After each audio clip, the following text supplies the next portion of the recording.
Hola, espero que estén muy bien, les doy la bienvenida al canal y en este video vamos a ver el modelo del transformador monofásico en MATLAB. Vamos a iniciar con este código es para calcular el modelo eléctrico del transformador a partir de la placa del transformador, los datos de la prueba de vacío y los datos de la prueba de cortocircuito.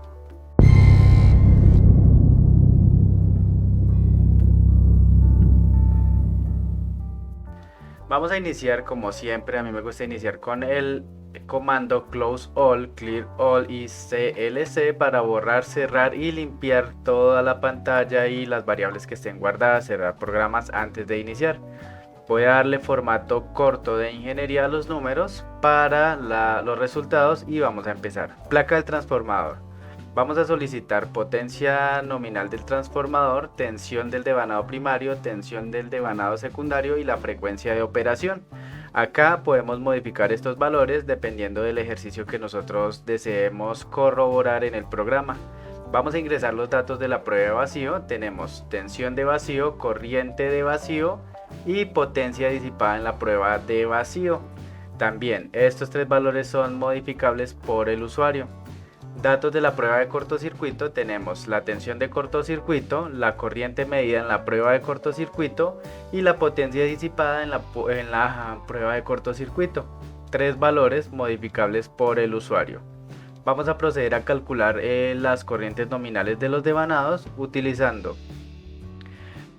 la potencia nominal sobre la tensión del primario y la potencia nominal, que es la potencia que tenemos en la placa del transformador, sobre la tensión del devanado secundario. Seguido a ello podemos calcular la relación de transformación si deseamos referir las resistencias y reactancias o la impedancia completa de un devanado al otro. La relación de transformación la podemos calcular como la tensión del primario sobre la tensión del secundario. En este momento no nos interesa saber si el primario y el secundario cuál es el de mayor tensión, si es un transformador elevador o reductor. Únicamente tensión del primario la vamos a asumir como la tensión de la izquierda y la tensión del secundario como la tensión de la derecha. Rama de magnetización. Para calcular la resistencia y la reactancia vamos a seguir los siguientes pasos. Rama de magnetización RM, tenemos resistencia. Yo le puedo dar el nombre que quiera a las variables. Cuando ustedes estén diseñando este código también le pueden dar el nombre que deseen. Si les está gustando este video, ya saben que se pueden suscribir para más videos como este en MATLAB de matemáticas de ingeniería eléctrica aquí en el canal. También pueden hacerse miembros para obtener todos estos códigos en la carpeta. Tenemos tensión de vacío al cuadrado sobre potencia de vacío para calcular la resistencia de magnetización. Ahora para referirlo vamos a utilizar la relación de transformación. RM sobre la relación de transformación al cuadrado para referir todo al devanado secundario. Cálculo de la reactancia de magnetización. Este procedimiento es un poquito más largo, pero igual vamos a obtener el resultado que deseamos. Tenemos potencia aparente de vacío, tensión de vacío por corriente de vacío en voltamperios. Luego calculamos el factor de potencia de vacío como la potencia activa sobre la potencia aparente. Ángulo teta, arco coseno del factor de potencia, y así vamos a calcular el ángulo del factor de potencia en la prueba de vacío. Y finalmente, para calcular la potencia reactiva en voltamperios reactivos, tenemos la potencia activa por tangente del ángulo que hemos calculado. Continuamos con el cálculo de la reactancia de magnetización con la tensión de vacío al cuadrado sobre la potencia reactiva, porque es la reactancia de magnetización. Y finalmente, para referirla, vamos a utilizar la reactancia dividido sobre la relación de transformación elevado al cuadrado, y así vamos a referir la reactancia al devanado secundario. Reactancia y reactancia.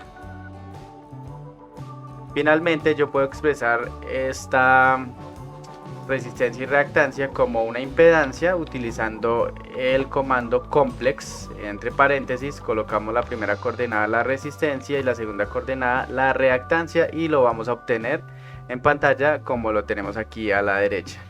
Z de magnetización 19,2 kilo ohmios más 2,45 kilo ohmios, la parte real y la parte compleja. Deben tener en cuenta para posteriores cálculos que la reactancia y la resistencia de magnetización se encuentran en paralelo. Y para la rama equivalente, resistencia y reactancia en serie, vamos a seguir los siguientes pasos. Tenemos resistencia equivalente, que va a ser la potencia de cortocircuito sobre la corriente de cortocircuito al cuadrado. De esa manera ya tenemos la resistencia equivalente. Para la reactancia equivalente, utilizamos la potencia nominal en voltamperios de cortocircuito, calculándola como la tensión de cortocircuito por la corriente de cortocircuito. Luego el factor de potencia, igual que en el procedimiento anterior para la rama de magnetización, potencia de cortocircuito sobre potencia aparente de cortocircuito. El ángulo θ con el arco coseno del factor de potencia y la potencia reactiva como la potencia de cortocircuito por la tangente del ángulo que hemos calculado. Y esta potencia va a estar en voltamperios reactivos. Luego vamos a calcular la impedancia y la reactancia. Reactancia sería la potencia, así tal cual como calculamos la resistencia, pero ahora con la potencia reactiva sobre la corriente de cortocircuito al cuadrado. Y para la impedancia equivalente, comando complex, entre paréntesis la primera coordenada, que es la parte real, y la parte imaginaria de este número complejo lo vamos a dejar en la segunda coordenada.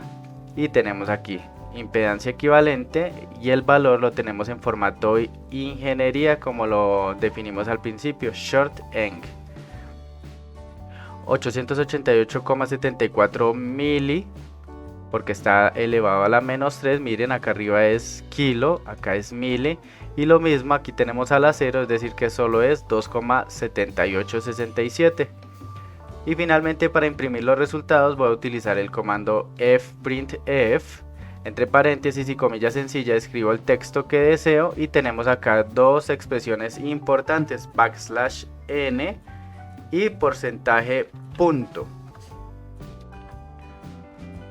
Porcentaje se utiliza para indicar un especificador de formato en una cadena de formato de impresión, mientras que \n se utiliza para insertar una nueva línea en la salida de texto. Ambos caracteres son muy útiles en la impresión de salida en MATLAB, ya que permiten controlar la apariencia de salida y mejorar su legibilidad. Así que tenemos aquí estos formatos, \n y porcentaje punto. También, seguido del porcentaje, puedo utilizar acá 3 para darle formato al número, y la F, que sería para expresar mi salida con 3 cifras significativas. Y si yo quiero también, acá tengo entre backslash y \n un espacio, que es este espacio que me da entre el título, resultados y el texto que sigue a continuación. Es como si diera un punto aparte o un salto con enter.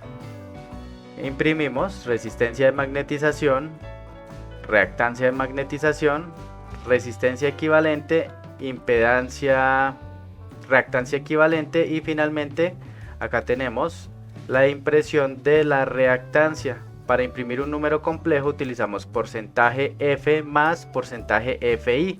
Yo coloco el 3 para que me salgan 3 cifras significativas después de la coma. Aquí tenemos round para redondear, real, que es para mostrar la parte real, coma 3, redondeando a 3 cifras significativas, y acá otra coma, round, entre paréntesis, vamos a utilizar image para mostrar la parte imaginaria de ese número complejo, y 3 cifras significativas. Lo mismo para la impedancia equivalente.